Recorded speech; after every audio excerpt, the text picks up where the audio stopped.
شہاب الدین، مجھے اس بات پر ایک اعتراض ہے اور وہ میں بار بار کرتا رہوں گا چاہے جو مرضی ہو. اسد عمر صاحب بہت اچھے آدمی ہیں، بہت قابل آدمی ہیں. اسد عمر صاحب نے جتنی باتیں کی ہم نے اس کو بہت غور سے سنا. لیکن اسد عمر صاحب، اگر آپ نے ہمیں یہی بتانا تھا کہ پاکستان کی معیشت جو ہے وہ اس وقت ICU میں ہے اور اس کی سرجری ہو رہی ہے، یہ تو ہمیں معلوم کرنے کے لیے آپ کی پھر ضرورت نہیں تھی. یہ تو ہمیں پتہ تھا کہ کھلواڑ ہوا بہت زیادہ پاکستان کی اکانومی کے ساتھ، مال لوٹا گیا، عدالتوں میں ثابت ہو گیا. تو آپ کیا کمال کر رہے ہیں بھائی صاحب؟ آپ نے تو آ کے 100 دن میں اس کی سمت درست کرنی ہے. آپ اپنی پالیسیز بتائیں کیا ہیں.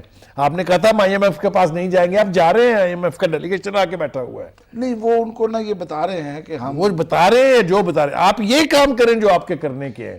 یہ سرجری ہو رہی ہے، وہ آخری دموں پر ہے، وہ مرنے والی ہے، وہ یہ چھوڑ دیں. یہ ہمیں آپ سے بہتر آپ ہی کی زبان نہیں پتہ ہے.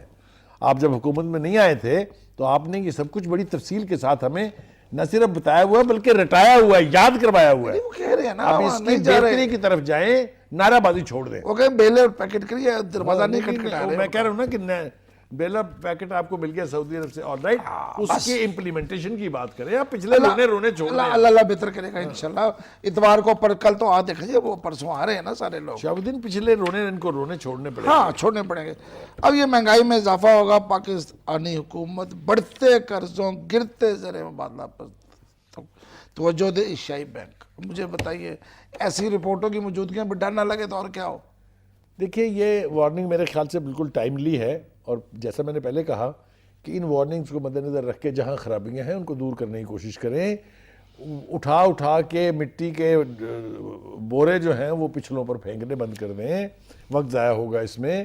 وہ تو پورا پاکستان کی قوم اب سمجھ چکی کہ وہ حکومت چاہے پیپلز پارٹی کی تھی، چاہے وہ نون لیگ کی تھی، کس طرح سے پاکستان کی اکانومی کے ساتھ کھلواڑ کیا گیا. اب اس کو اس سے زیادہ وضاحت کرنے کی آپ کی ضرورت نہیں ہے. اب آپ اس کو بہتر کرنے کے لیے ٹاسک فورسز بنائیں، اپنا تھنک ٹینک بنائیں، آپ اپنی پالیسیز اناؤنس کریں اور ان کے اوپر امپلیمنٹیشن کی طرف جائیں.